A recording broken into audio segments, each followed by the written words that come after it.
Sukramangkara tumbak mendo tete tete kalapa sumawar cita.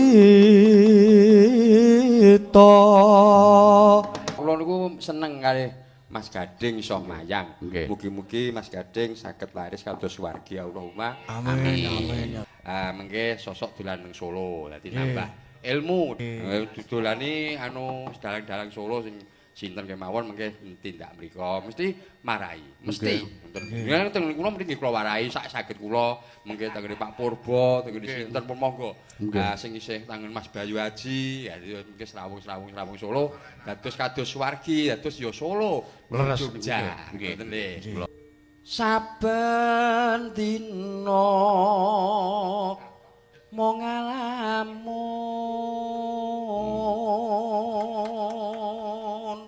bunga susah dilakoni.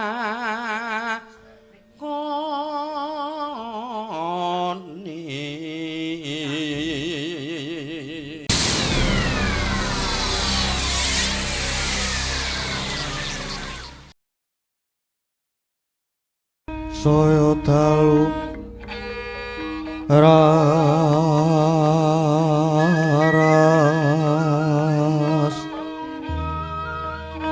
apyara sorot lintang kangku padhap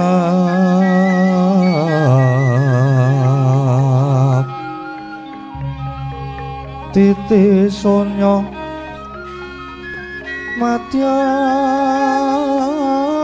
rati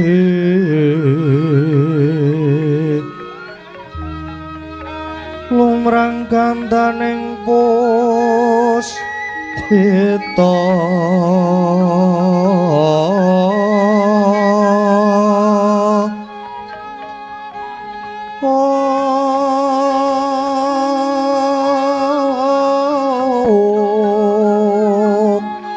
karanggean putyanira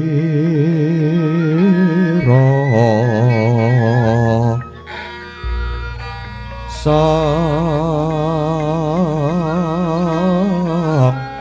Twijawara ngrangan lira swaraning madu pronto manungsung sarining ngembang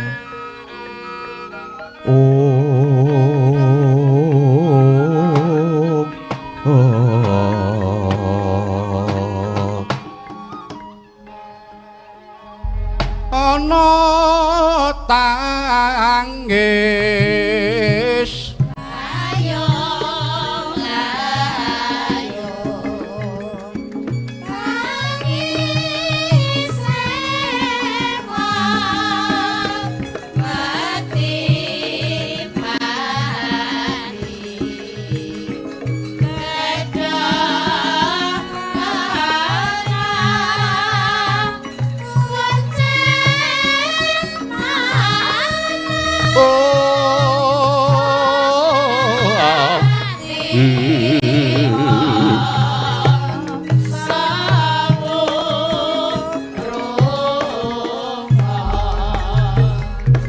Ripada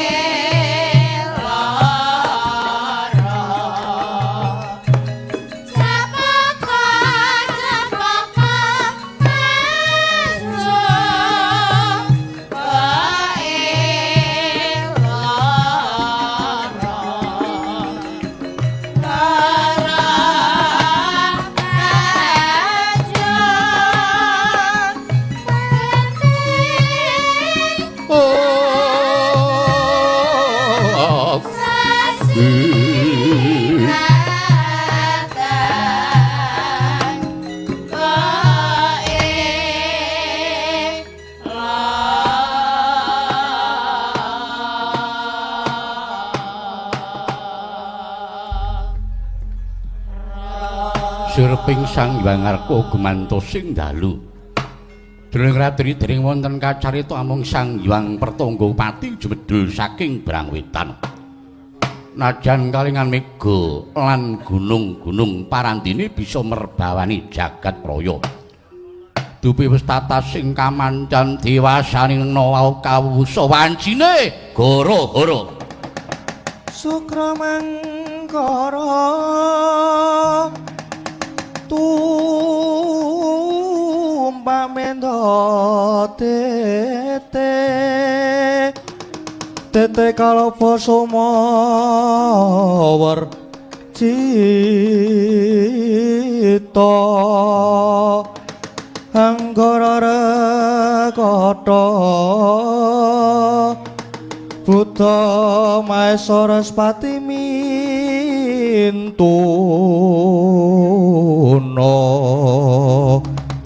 Eka Dwi Tricatura Panca Sapsapta Hasta Astana Watasa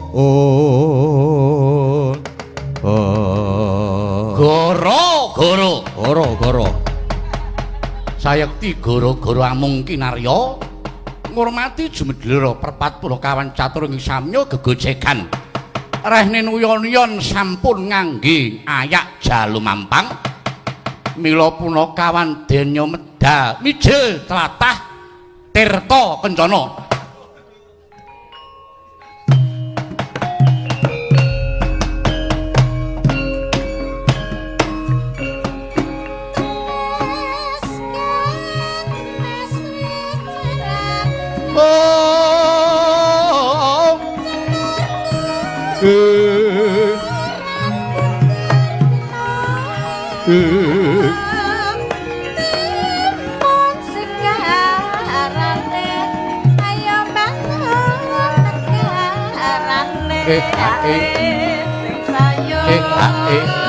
Sing rukun gotong royong nyambut gawe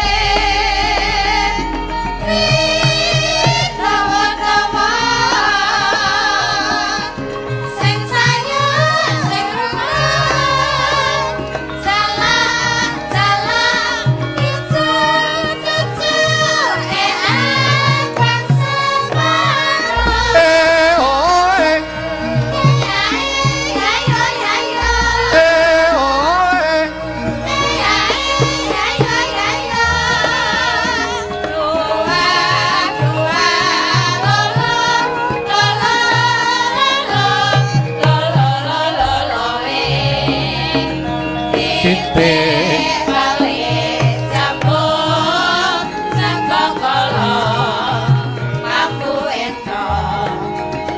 kancane kurang siji gawe kelong rasane ngati sing sayo sing rukun gotong royong nyambut gawe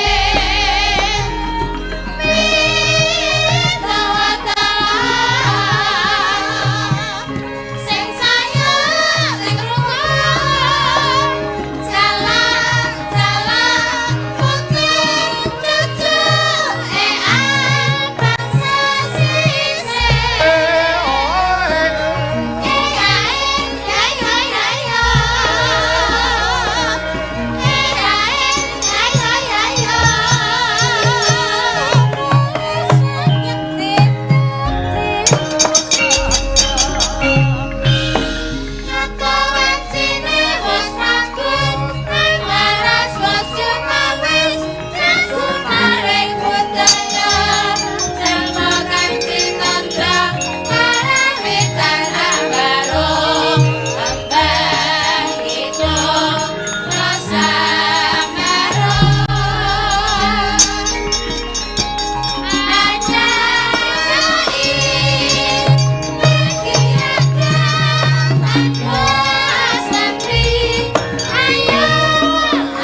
jalak-jalak ijo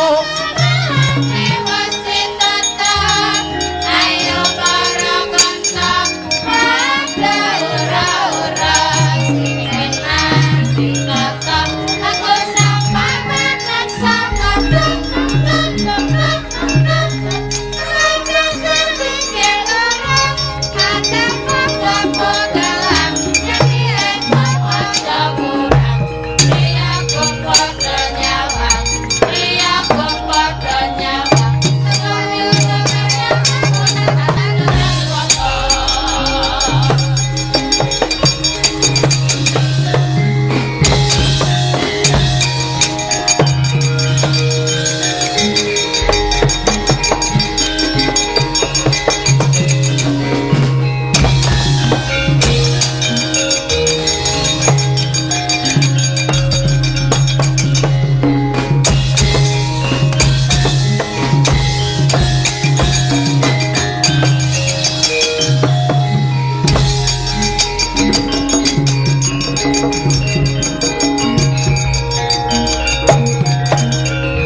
Alhamdulillah. Wancine setengah main, Truk. Wancine goro-goro. Wancine setengah main, Gong. Wancine gara-gara. Gara-gara. Wah, bareng awake dhewe noleh mburi, Gong.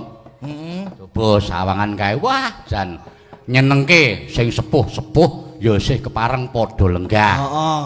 Ya sajake padha nggatekke karo lakone.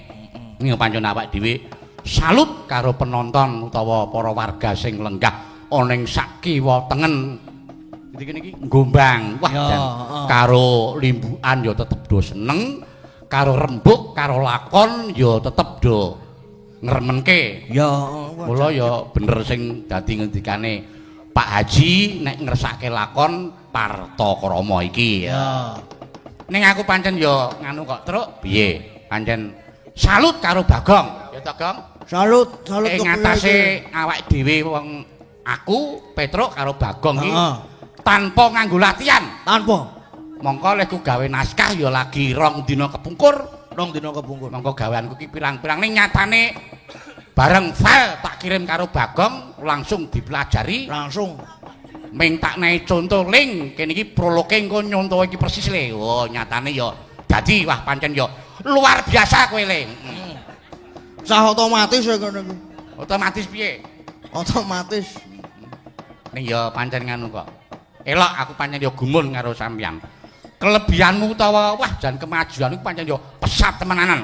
Aku ora kok jeneng piye-piye ning aku yakin sesuk anakku Bagong utawa Gading ki 2026 wah saya ngrembaka saya laris kowe sesuk le. Amin amin ya rabbal alamin. Ya mula nek Gading laris ki sesuk ya reng ya heeh iso dienggo ngiyup awake dhewe sak kanca jumbuh karo sing dadi pengendikane almarhum bapakmu Gong.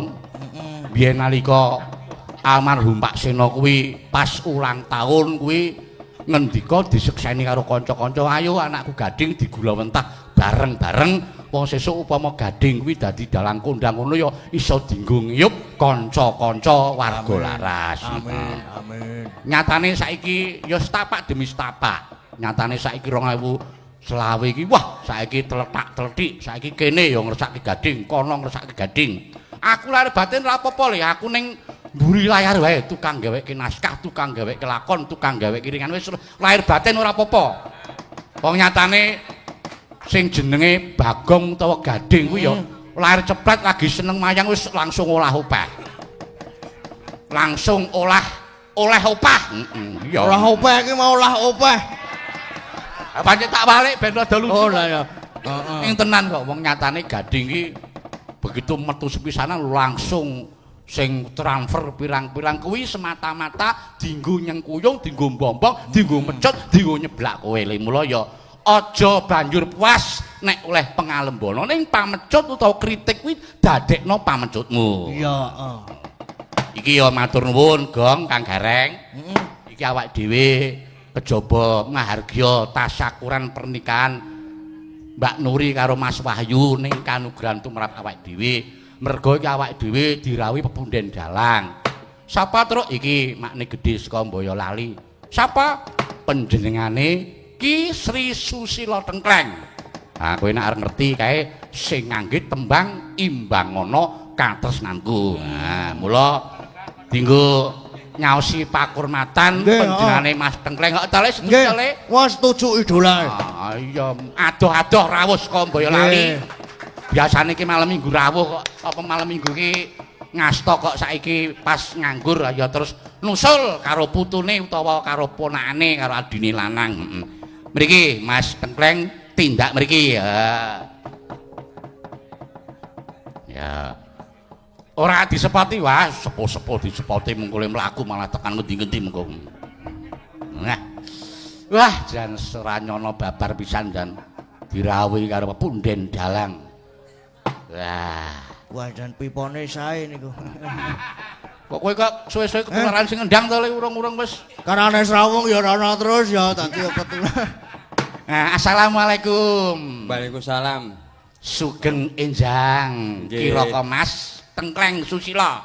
Nggih, Genjang Mas. Waduh, kula wau teng Yogya dolan-dolan ngoten lho. Lah nggih. Niki wau jane pripun kok panjenengan kok saged dugi mriki niku critane pripun niki wau? Niki wau kula niku mubeng-mubeng teng Yogya. Nggih. Golek napa? Terus nggih anu Karaokenan. golek Mas Keswan, golek rondo. Napa Keswan sing ngendang niku wonten urusan kali sampean? Golek Mas Keswan niku lho. Terus di Sherlock ngoten niku. Nggih. Teko mriki. Monggo nggih rada mlebu dalane nggih ning ya. Nggih, nek mboten napa-napa kula niku seneng kalih Mas Gading iso mayang. Mugi-mugi Mas Gading saged laris kados wargi Allahumma. Amin. Amin. Donga kula mandi Mas Gading. Nggih. Amin. Beda ro dongane sing. Nggih, nek niku pun mboten bakal mandi. Nika ndongake awak dhewe ora mandi kok ndongake. Oh, nggih. Pripun panjenengan nak mresani perkembangane purunane pripun? Niku pesat. Pripun? Dados pesat. Nggih. Nembe 2 tahunan to niku. Nggih, pokoke Sekitar 2 tahun. Pokoke bibar almarhum sedo nika. Nggih, bar sedo nika terus Mas Gading ajar-ajar terus akhirnya tak semak terus ning anu saya meningkat. Mugi-mugi mangke saged laris kados suwargi lan ngungkuli suwargi Allahumma Amin. Nggih. Napa-napa niku saka sithik. Lah nggih. Ampun ngoyak viral tapi kaya ondo nika lho munggah sinten. Kaya wong menek wit kambil nika. Mboko sepapah ngeten niku to. Mengke teko pucung dalang niku nek pun 20 tahun kuwi bagi carane yo berkibar. Nggih. Kuwi le dirungokke le. Nggih. Nggih. Aja terus kesusu pacaran wae. Ora ya aku. Nggih to, cocok to Pak Dik? Nggih, kula nu dalang yo 40 tahun kok ngoten. Nggih. Nyonto ki Mbahmu Petruk iki lho. Kowe kuwi aku ki yo nyonto karo makne gedhe Boyolali kae kok ya. Nggih, leres nggih. Waduh niki warga laras wijek do wah ganteng-ganteng kabeh sing kaku.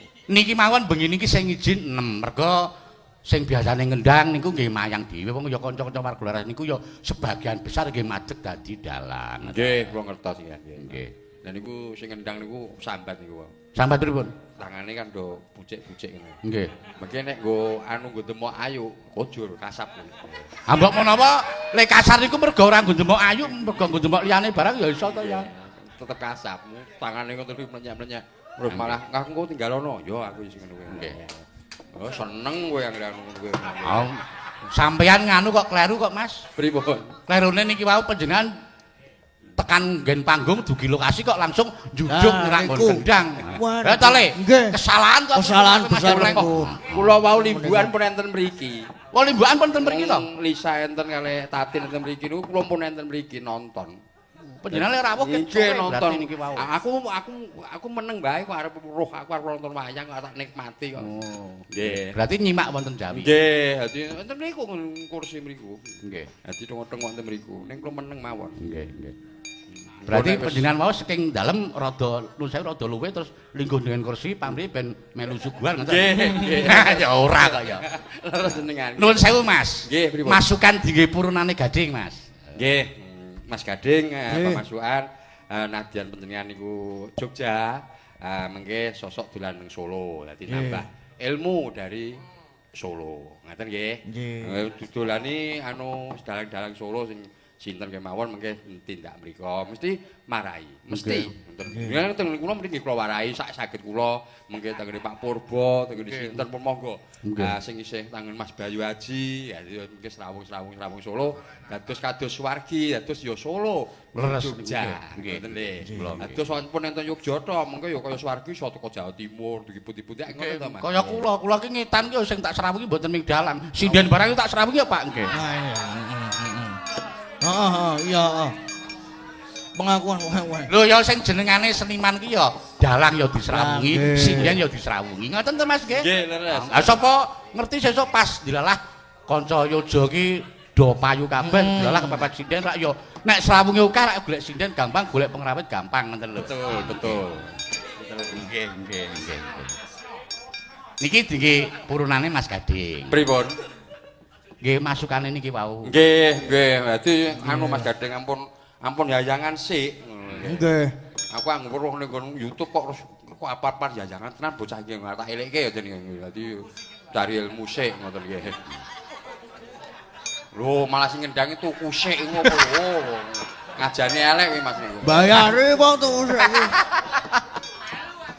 Nggih. Ngajane elek. Nggih niku. Ampun gugu sing ngendang niku. Ngajari elek terus nek niku. Rusak niku mengke. Nggih. Ning pancen nggih leres kok ngendikane panjenengan. Nggih sing jenengane wong mlaku ki mboko setapak, cara wong menek ki mboko setapak. Kula nika riyen nggih Mas. Critane kula rumiyin niku panas ati kula. Berapa wonten napa? Mergo Mas Gading mayang sepisanan niku ming sabetan terus dilalah nuwun sewu sing jenenge netizen niku rak werna-werna ta Mas. Oh nggih, leres. Ana netizen sing nulis dalang kok ming perang wae dalang kok bisu ora iso omong. Ha kula rumangsa kempropok ten omah kula terus ngulir budi. Tak gaweke naskah sepisanan ya, terus gaweke naskah sepisanan lakon Sintobong kalih Anomanobong nika. Gen kobong. Boko siji saben nganu terus tak gaweke terus. Ganti tekan sprene niki. Ning sesuk suwe-suwe ya nek wis tekan mangsane ya tak julke ben prihatin dhewe ngoten niku. Mboten ngilang-ilangke wong Suwargi bapakne mbiyen ya kono dikulak kene dikulak. Mboten ngilang-ilangke almarhum Pak Seno ki mbiyen kasete Mas Purba ki dicekel kabeh terus kabeh ditranskrip. Mbiyen ya bapakne ki mbiyen ya mayang nganggo naskah terus. Ning cara gaman niku nek wis disah saya landhep sesuk ya suwe-suwe ya ora nganggo naskah ngoten. Nggih ta Pak Dik? Nggih, leres. Napa niku jenenge dalang niku nek mengke mak bul ngoten niku medeni. Nggih. Nggih kados obor blarak mapet ngoten. Nggih. Ngene nek saka sithik awet. Kados Suwargi kan nggih perjuangane kan nggih suwe. Nggih. Kula seksi hidup Mas. Nggih. Kula riyen ki tenan kok Le bapakmu biyen ki ming arep ajar mayange tekan Wonosobo ngebis bareng karo aku nganti aku diunek-unekke biyen. Mergo biyen ki pirang-pirang dina ngedul ngono alih ngono ora jujur aku krengetmu ambune kok blendok ngono biyen ngarane. Nggih niku saestu mbiyen Nggih, arep matur ajar nuwun. main direwangi ngebis kaya aja tekan Wonosapa sekini Biasa, kalau nggih. sing ngedram kae Mbah Wondo kae mbiyen. Nggih, kula nggih ngebis riyen. Nggih, Monggo mawon. riyen. Mayang ngebis niku mung biasa. Nggih, lakone mbiyen sampean ya sok krungu ten YouTube kok kula Oh, lah. setel kok nggih.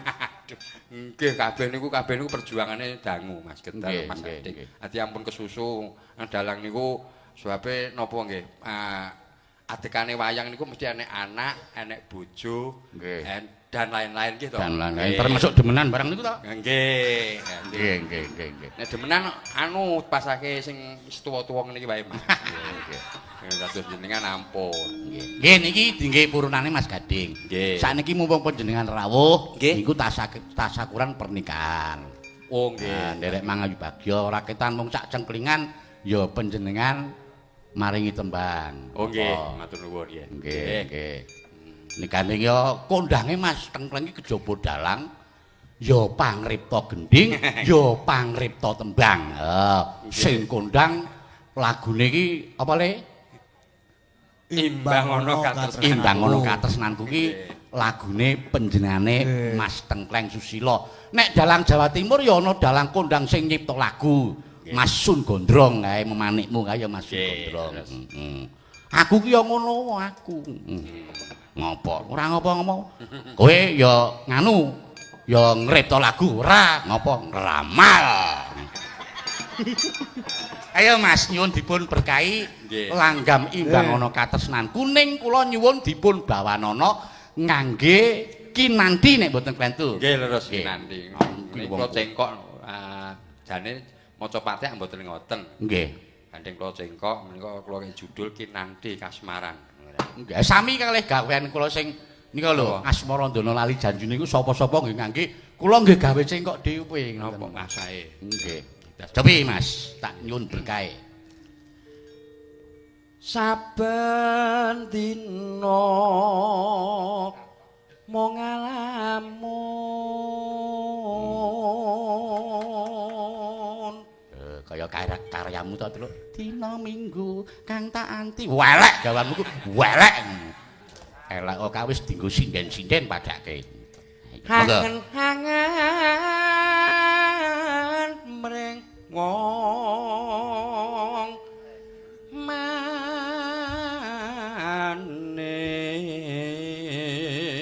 manis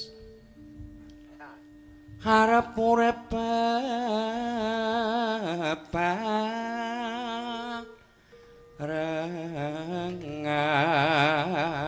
barengan. Kok kowe ngerti nek kinanti ya nek kinanti ki rak ya mesti 8U, 8I, 8A, 8I ketok kok. Nggih. Pancen dalang niku kudu ngerti maca 411 Mas. Nggih. Napa mawon niku? Lah nggih 11 niku sampeyan dhewe ya ngerti. Nggih. Kula ngerti ning sampean ben ngendika kok ya. Bunga susah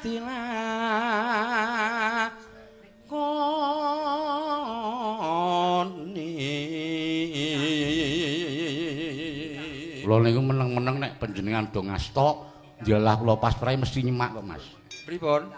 Kula niku nek pas kula prai panjenengan pas ngasta, kula ya mesti nyemak ten YouTube kok. Alhamdulillah nggih. Nggih. Kula niku ndamel YouTube niku dereng dangu ngenteni Mas Seno liyen kok. Wah Mas Seno kan ngubul ngoten niku Nggih. sampeyan dhewe pun mboten umum ta Mas Seno. Penonton niku lho nganti kaya ngoten to. Aku tak ra gawe wae. Jane aku ya mayang ning mboten kula ketokke ngoten lho. Nggih. Lah Mas Seno sore nek aku tak gawe aku ya ngono kuwi. Ning pun kathah to. Napa niku subscribe pun kathah. Mbak akeh 15.000 dereng enten. Niku pun Mboten napa-napa saentene. sing penting niku Tibane viewer kok, kok Mas. dhuwit iki tibane niku tibane agak ngerti kula entuk dhuwit niku. Nggih. Nggih. Aku ku ora mudeng entuk dhuwit iki ora mudeng ngerti-ngerti dijikuk karo kanca sang enek dhuwit to. Enek piro Pak? Enek 12 juta. Ya jikun aku yo ngono 12 juta Mas. Panjenengan niku nganu lho, Pas. Dalang kejaba dalang yo duwe usaha peternak sapi sing kondang. Kok isih mikir YouTube? YouTube ben bocah dipenggalih mengko perkara Nggih, monetes. bocah niku. Mangke mang paringi kula mangke. Cocok ta, Le? Cocok. Mungkin dibagi dua, Bang. Mengke pipane tinggalke purunane. Nggih, Mas Gading. Seneng ya Le ya. Mangke. Mangke, Mas. Apa teko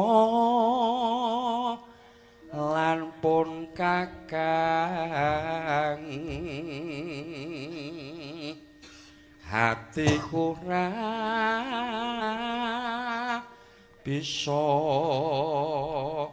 lali.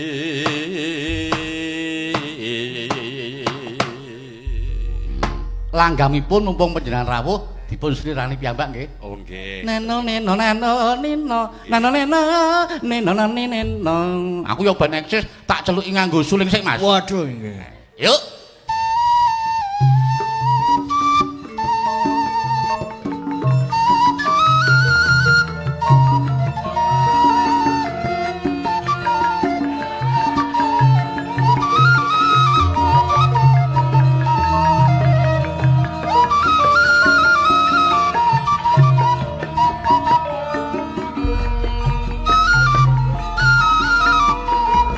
Saben dina mung ngalamun jroning sapi samun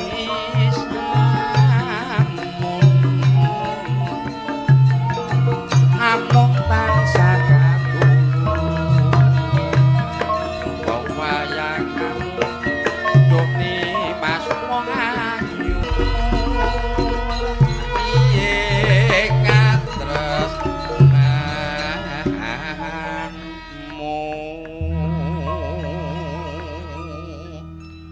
mongko nimas katresnanku bebasane lan iso tinunggu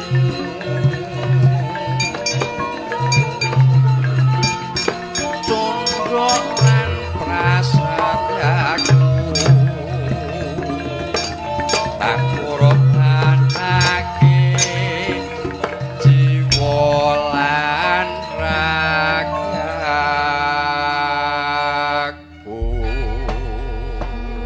Wah, luar biasa. Matur nuwun, Pak Dik. Sami-sami Mas Dokter. Nggih, wah nek jane ngono ya Le ya. Ha nggih. Jane ya isih kurang panjenengane Nggih, rawuh ning kene iki isih kurang ngersake apa nyuwun tembang meneh. Ning ya sing penting berkahe wis kepareng rawuh iki wis kanugrahan tumrap awake dhewe ya, Gong ya. Nggih, matur nuwun. Nggih, mengke le kundur mengke to siam. Nggih rada engko, rada padhang ora apa-apa kula. Nggih. Bar niki ampun legaten nggih kendang. Ngawur karo sing kerbak mawon. Tase digawa. Oh, ayo wis. Kalah julik jebulane. Luwih pinter sing ngendang. Nggih. Menten mriko nggih. Pancen Garwane Mas Keswan Mbak Ayu rak. Ya, nggih, Sering ampun panjenengan mudeng, jak nggih. nggih. Nggih. aku nggumun ayu ki mbiyen nyawang kono piye lho. Ha niku. Ha piye Le? Jurus Le piye Le? Piye? Kok iso ngono ki piye? Lah yo Sampeyan iso nglarokke piye ngoten? Lah yo iman-iman iki karo kaya aku. Nah aku kok karo-karo srek ya karepe. Kuwi dudu aku lho Le sik omong Le. Kuwi sing ngendika kae Pak Ditengkleng lho. Nggih, aku ya ora omongan lho iki mau. Lho kaya arep dikatutke dosane. Ngono ki dikumbah ngono ora apa-apa sing penting aku mbok tinggali ngono ora masalah. Ambok arep dijur luluh wis to. Sing penting tinggalane nggih. Penting hasil. Nggih. Ayo wong panjenengane Mas Tengkleng iki pancen ya piyai sing blobok wong nyatane biyen jaman perkumpulan dalang rudal kae. Kae ya meso cucul aku dalang 5 tinggali kabeh karo Mas Tengkleng. Sing nembung ya Mas Kiswan kuwi. Dienggo cah 5. Le luwes. Matur nuwun Mas Tengkleng. Nggih sami-sami Mas. Nggih, pangestune pokoke kula suwun nggih dinggi kula, nggih dinggi anak kula Nggih, Gading. mugi-mugi Gading sinau terus Mas Gading, sih kesempatane sih dawa banget. Ya, mugi-mugi mengke saged laris. Amin amin Allahumma Amin. Amin, amin. Matur Matur nuwun. Saya tak tinggali sinden-sinden ya. Nggih, nggih. Lho kok weh. Ya ora apa-apa Niki wae sing nembung ayu napa anu? sedekah kabeh. Ayo mbok ora nembung kowe tinggali karo Mas Tengkleng to ayo. Cek. Nggih. Anu liwatku Mas liwat kula mawon Mas. Ampun, ampun. Wah. Kula mboten sadhe ditinggali mboten apa-apa niku pipone mawon mboten apa-apa nggih. Wah, jan Mboten luar biasa nih. luar biasa. Nggih. Malah ya. Nyonto iki kaya Pak Ditengkleng kuwi Le. Nggih. Panjenengan sesuk nek mayang, heeh, kuwi ya nyonto karo Pak Tengkleng kuwi sing globo, sing lomo karo terutama karo kanca-kanca. Nggih. Dan ya mesaya terus lenggah nenggon kendang meneh. Ayo Le, iki awak dhewe ya caos panglipur pisan meneh ya. Matur nuwun karo Pak Tengkleng. Nggih. Caos panglipur dienggo temanten kekalih karo panjenengane Pak Sartono dalah Pak Supriyanta. Muga-muga nggone kagungan hajat tansah pinaringan rahayu wilujeng. Amin. Temanten kekalih nggone wis kelakon dhaup silaning ngakrami. Muga tansah binerkan Gusti. Ora let suwe banjur diparingi kanugrahan wujude golek kencana utawa momongan. Langgeng nggone bebrayan. Ya mula iki awak dhewe le ngaturake tembang ya sing ana gandeng cenenge karo wong bab omah-omah karo wong bab bangun katresnan. Gandeng iki mau iki sing kulino ndereke Mas Tengkleng iki panjenengane Mbak Ayu. Ayo Le Bagong awak dhewe njaluk karo Mbak Ayu supaya ngaturake lelagon Setya Bekti. Setya Tuhu, Setya Bekti.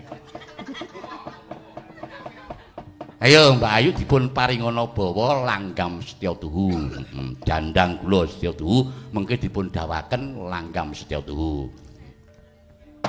Ya. Kok ming sithik? Oh, sithik wae. Ayo lumrah iki suling kuwi, heeh, suling iki bolongane iki rak pirang-pirang. Kuwi kudune ya le muni rada suwe. Weh, aku ki seneng suling sing bolongane siji padake. Lha apa kuwi? Ayo maksude sing dijebul ki rak mung siji to, lho. Neno, ayo Mbak Ayu.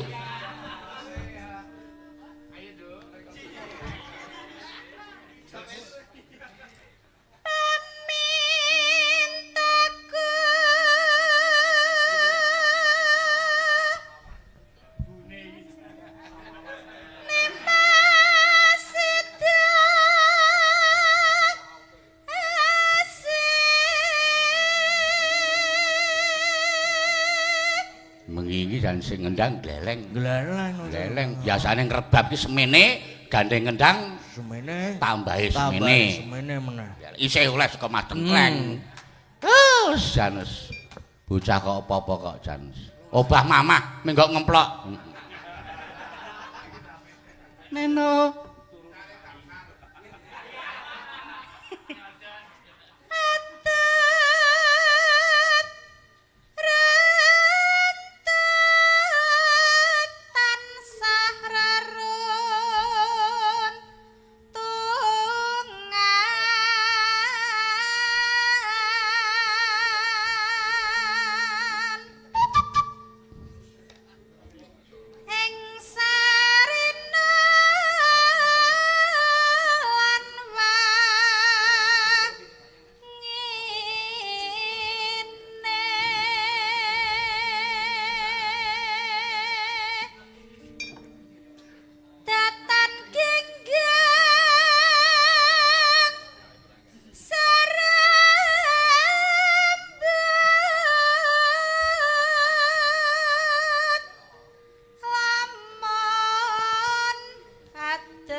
Saiki sing lanang ya laris mayang. Heeh. Mayang dhewe kok ora dijak ya sing wedok ya. Malah bot indene kowe ya, Gong ya. Kepiye ya le mikir ki ya? Ha iya. Ah mbok menawa nek dalang tok ki ning kono ben bebas. Ning kono sindene nom-nom. Ah iya. Ora duwe pikiran kok.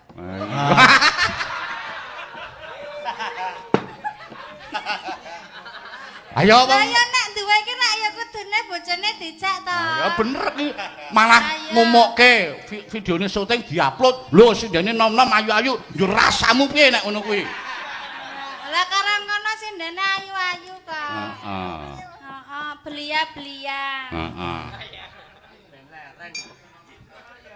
Mongko nang kono rong dina rong bengi. Singgane do ora mulih, do nginep ning nggon transit kono. Heeh. Mesti ana wektu sedala mesti nyengkake jagongan karo sinden-sinden nom ora piye kuwi. Heeh, kaya dalang iki.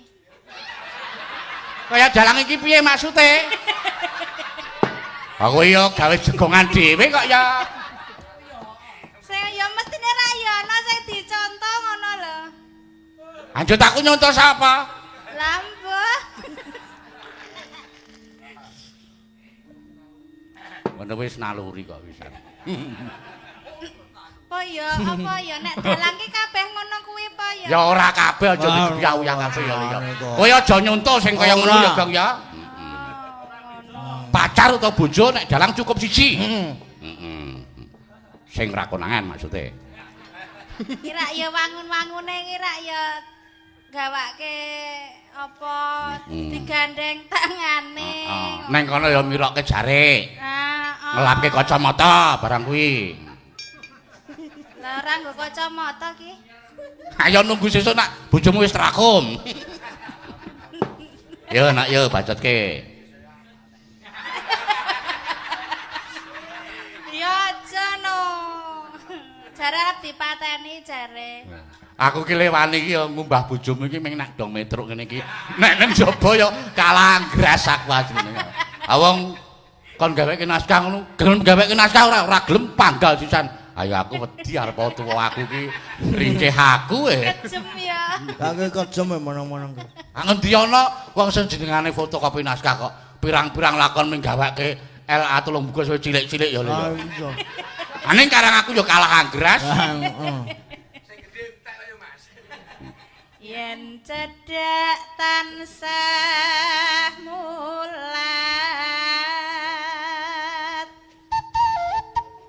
sida asih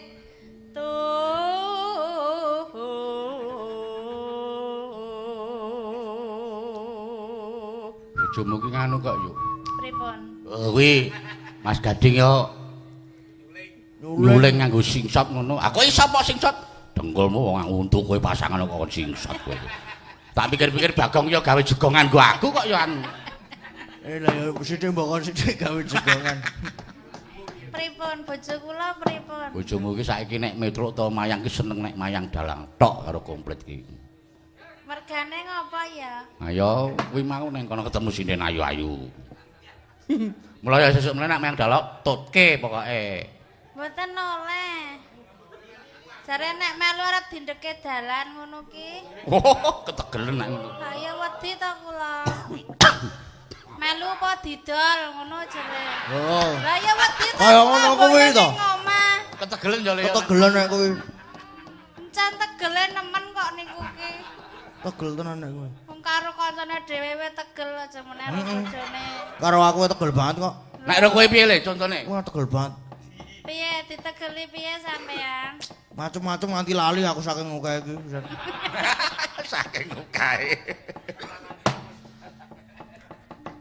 Pindho mimilan mintuna. Contone iki kae DP dadi wayang kae aku tegel banget karo aku kuwi. DP. Heeh. Lah entuk apa piye sampean ki? Hah? Adi DP ngono apa piye? Ya maksude Oh, biyen kan biyen ki tau. Mas Gading tau dibasi karo Kendang. Nggih. DP-ne dipek. Dipen nggo tuku mayang jane karo cakil. Bisnis kok karo kae. Heeh, aku ya kesalahan aku ki ya kok jane iki.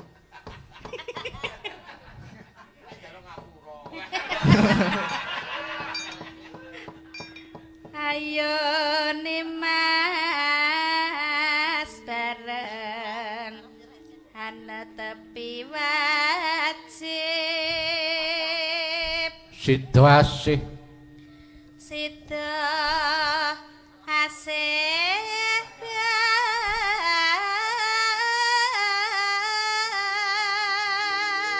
enggak enak. Anu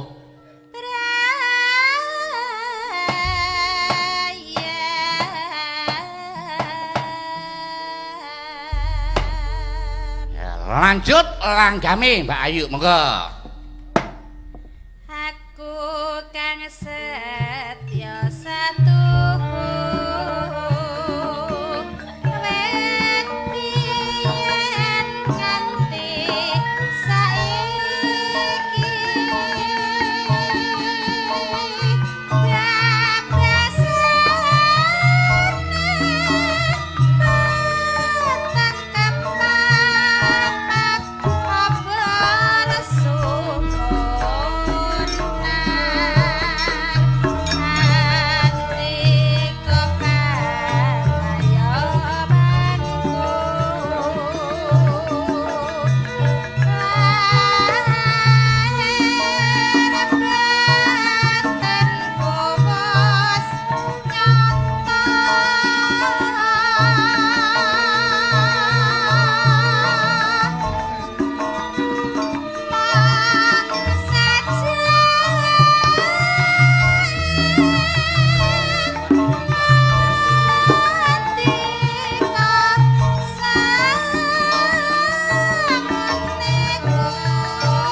neno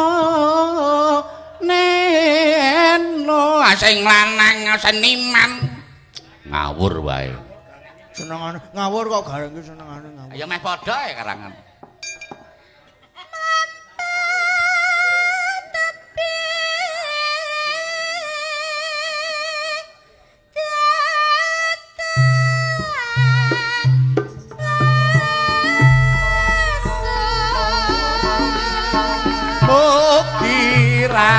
Ayu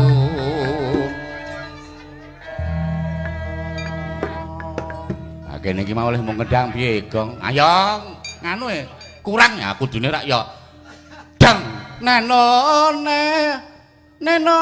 denteng retak tak ngono kudune ya yuk mugi antuk berkah ing riti ati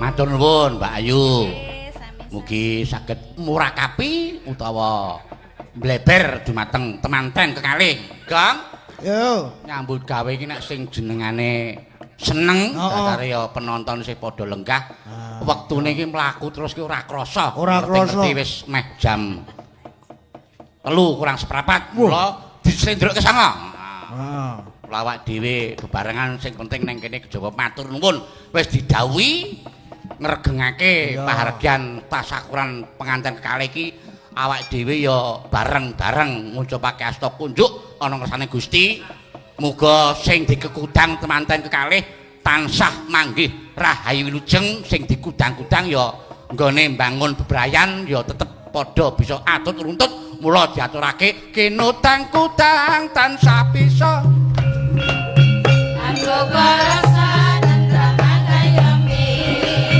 Lata susila dati tak potulanda Iku saramungan Kutu dati sana Kore kuna kaya Kore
ngudang temanten kekalih coba ngudang ning awak dhewe sak kanca warga laras uga nderek memuji muga-muga temanten kalih tansah bisa langgeng puji mugi langgeng pujiku tansah lestari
apik ya Gong ya gareng nek wis muni gelem lagon dan jos tenan apa menghubung-hubungkan mau menghubung-hubungkan umpamane kaya iki mau lagu kudangan gareng ya muni ngudang manten terus lagu pujiku ya gareng nderek memuji kanggo temanten kalih aku ya moh kalah Gong moh kalah iki arep kanca-kanca iki nang kene iki wis disuguh sing banyu mili ngene iki ning kanca-kanca pengrawe iki tekan ngomah sadurunge padha mapan sare mesti padha mampir ning warung pojok mulane mengko ndak dumbyuk kaya sing wingi kae